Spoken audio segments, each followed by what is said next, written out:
আপনারা এখন যে ছোট্ট প্রাণীটি দেখতে পাচ্ছেন তার নাম কাকাপোস। পৃথিবীর মধ্যে এই একটি টিয়া পাখি যেটি মূলত উড়তে পারে না। এর কারণ এই পাখিটি প্রায় অনেক মোটা হয়ে থাকে। এটির ওজন প্রায় 8 পাউন্ডের মতন হয়ে থাকে। এই কাকাপোস পাখিটি প্রায় অনেক মজাদার হয়ে থাকে। সে উঠতে পারে না, কিন্তু তার ওই সব খাবার খেতে পছন্দ যেগুলা গাছের খুব উচ্চতায় থাকে। সময়ের সাথে সাথে এদের যে পাজর থাকে সেটি প্রায় অনেক শক্ত হয়ে যায়। নিজের পা এবং ঠোঁট ব্যবহার করে প্রায় 30 ফিট পর্যন্ত উঠতে পারে। যখন কাকাপোস জন্মগ্রহণ করে তখন এটিকে প্রায় সাদা ফুলের মতন দেখা যায়, ঠিক একদম সাদা মুরগির বাচ্চার মতো।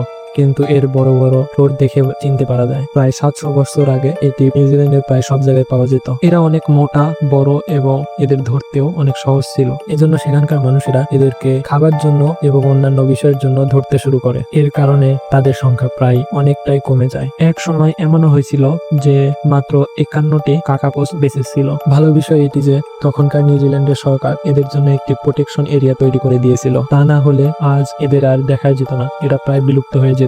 যে কাকাপোস মানুষের দ্বারা লালিত পালিত হয় সেগুলো প্রায় অনেক ফ্রেন্ডলি আচরণ করে। যখন তারা মানুষের সাথে মিশে তখন তারা যেমন ভাবে নাচানাচি করে, এটা মূলত তাদের মিটিং ডান্স।